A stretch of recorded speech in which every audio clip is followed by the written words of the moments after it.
प्रिय साथियों, जय श्री राम। मैं पंडित विश्वनाथ शर्मा, एस्ट्रोलॉजर, कुंडली मिलान, ग्रह दशा और भविष्यवेता। हमारा जो विषय चल रहा है कि द्वादश भावों में कुंडली में यदि ग्रह देव बैठे हों तो क्या क्या प्रभाव रहता है। आज के वीडियो में हम बृहस्पति ग्रह देव के बारे में चर्चा करेंगे। द्वादश भावों में उनका कैसा फल रहता है। और बृहस्पति देव जो है ज्ञान के, गुरु के, विद्या के, धन के, बड़े भाई के और हर प्रकार के ऐश्वर्य प्रदायक कारक माने जाते हैं। आज हम प्रथम भाव से लेकर के द्वितीय, तृतीय, चतुर्थ, पंचम, षष्ठ, सप्तम, अष्ट, नवम, दशम, एकादश और द्वादश सभी भावों की चर्चा करेंगे कि बृहस्पति देव लग्न भाव में होने से क्या प्रभाव होगा, धन भाव में होने से क्या होगा, पराक्रम भाव में होने से क्या होगा। ये सब प्रकार से हम चर्चा करेंगे। मेरे यूट्यूब चैनल को लाइक, शेयर और सब्सक्राइब अवश्य कीजिए साथियों। साथ ही तुरंत जानकारी, अच्छी ज्योतिषीय जानकारी प्राप्त करने के लिए बेल आइकन प्रेस कर दीजिए और साथ ही कमेंट बॉक्स में भी अपने इष्ट देव का नाम अवश्य लिखें, जो भी आप अपना इष्ट देव मानते हैं। शुरुआत करते हैं द्वादश भाव में गुरुदेव बृहस्पति का फल। देवगुरु जो कि गुरु की श्रेणी में आते हैं, समस्त देवताओं के गुरु, यदि लग्न भाव में स्थित होते हैं तो मनुष्य विभिन्न प्रकार के वस्त्रों से परिपूर्ण, पीत वर्ण अर्थात गौर वर्ण का शरीर वाला और विभिन्न प्रकार के सोना, चांदी, रत्न, आभूषण आदि से धनवान व्यक्ति होता है। देखने में बड़ा ही आकर्षक और सुंदर होता है तथा राजाओं द्वारा या राजवंशों के द्वारा या मंत्रियों के द्वारा भी जो है वो पूजनीय होता है और अत्यंत प्रिय होता है। बृहस्पति देव यदि धन भाव में हों, द्वितीय भाव में हों तो ऐसे जातक जो है बहुत ही अधिक ऐश्वर्यशाली, धनी, मानी और मान सम्मान, पद प्रतिष्ठा युक्त व्यक्ति तथा सुंदर स्त्री का पति या स्त्रीलिंग हो तो सुंदर पत्नी का पति और बहुत ही अधिक मोतियों द्वारा धनी व्यक्ति होता है। लेकिन जन्म के कुछ समय तक वह व्यक्ति, ऐसा व्यक्ति निर्धन ही रहता है, लेकिन वो अपने पराक्रम से, अपने जो है कार्य व्यवसाय से बड़ा ही धनी व्यक्ति बनता है। और जन्म के समय निर्धन होने के बाद भी ऐसा व्यक्ति बहुत ही ऊंचाइयों तक, यानी जो कहते हैं कि फर्श से अर्श तक पहुंचने वाला व्यक्ति होता है। यदि तृतीय भाव में बृहस्पति देव हों तो ऐसा जातक बहुत ही पराक्रमी और ऐसे जातक का धन उनके भाइयों के हाथ में ज़्यादा रहता है और धन से युक्त होते हुए भी ऐसा व्यक्ति कुछ कंजूस या हमेशा दिखावे में ऐसा प्रतीत होता है कि उसके पास नहीं है कुछ भी, लेकिन बहुत ही ज़्यादा धनी होता है, पराक्रमशील व्यक्ति होता है। यदि गुरुदेव बृहस्पति चतुर्थ भाव में हो तो ऐसा व्यक्ति विभिन्न प्रकार की चल अचल संपत्तियों का स्वामी, वाहनों का स्वामी और समस्त प्रकार के सम्मान प्राप्त करने वाला, हमेशा प्रसन्न रहने वाला और राजनेताओं की कृपा से धन अर्जित करने वाला व्यक्ति बनता है। बहुत ही अच्छा योग।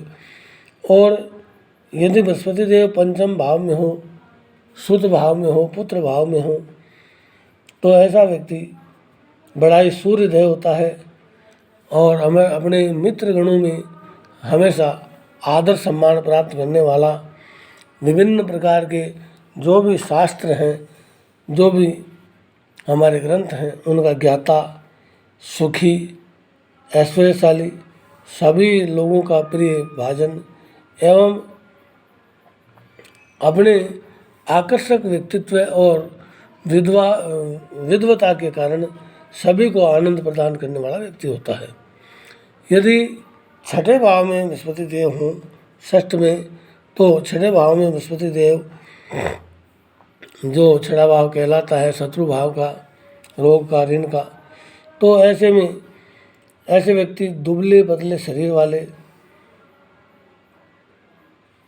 तथा शत्रुओं पर विजयी होने वाले व्यक्ति, छठे भाव में यदि गुरुदेव वक्री अवस्था में हो तो ऐसे व्यक्ति को शत्रुओं से भय बना रहता है, परंतु स्वस्थ शरीर वाला व्यक्ति होता है, निरोगी काया उसकी रहती है।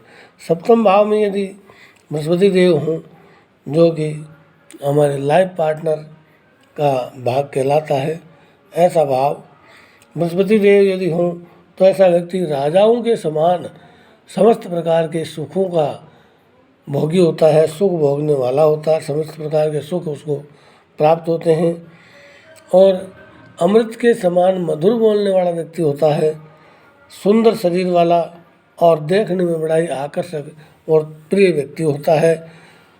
यदि स्त्री जातक है तो सुंदर पति मिलता है और पुरुष जातक है तो सुंदर पत्नी मिलती है। बहुत ही अच्छा योग सप्तम भाव में बनता है। अष्टम भाव में यदि बृहस्पति देव हों तो ऐसा व्यक्ति पवित्र तीर्थों की यात्रा करने वाला तथा बड़ा ही चंचल स्वभाव वाला, चंचल मन वाला और धन से कुछ कमी ऐसे व्यक्ति को रह सकती है, दुर्बल शरीर उसका हो सकता है, निरंतर योगाभ्यास में लगे रहने वाला व्यक्ति होता है और दीर्घायु व्यक्ति होता है। नवम भाव में यदि बृहस्पति देव हो भाग्य भाव में तो ऐसा मनुष्य सभी व्यक्तियों में अपने आस पड़ोस के जो भी उसके जानकार होते हैं उनमें सब में श्रेष्ठ व्यक्ति होता है। राजा के समान ऐसे व्यक्ति ऐश्वर्यशाली होते हैं, पवित्र आत्मा वाले होते हैं तथा कुछ कंजूस प्रवृत्ति वाले भी होते हैं, बड़े ही सुखी व्यक्ति होते हैं, बहुत धनवान और स्त्रियों का प्रिय व्यक्ति भी होता है।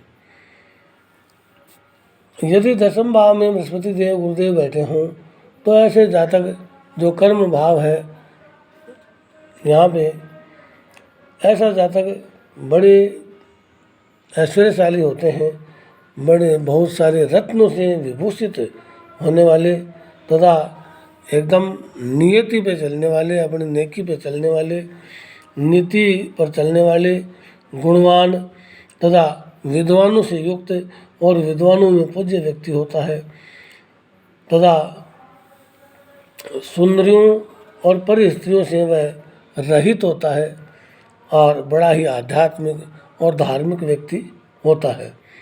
यदि गुरुदेव बृहस्पति एकादश भाव में हो, आय भाव में हो तो भी बड़ा ही सुंदर योग इनका बनता है। इस आय भाव में यदि बृहस्पति देव हों तो ऐसे व्यक्ति जो है बहुत ही ऐश्वर्यशाली, बहुत ज़्यादा धनवान, धनाढ़ व्यक्ति और अपने कुल में पूजनीय व्यक्ति होते हैं और कुल के लिए हालांकि वे बहुत कुछ नहीं कर पाते, अपने धन को ही जोड़ने में व्यस्त रहते हैं। सभी धर्मों में आस्था रखने वाले व्यक्ति होते हैं तथा हर प्रकार से सुखी ऐश्वर्यशाली व्यक्ति होते हैं।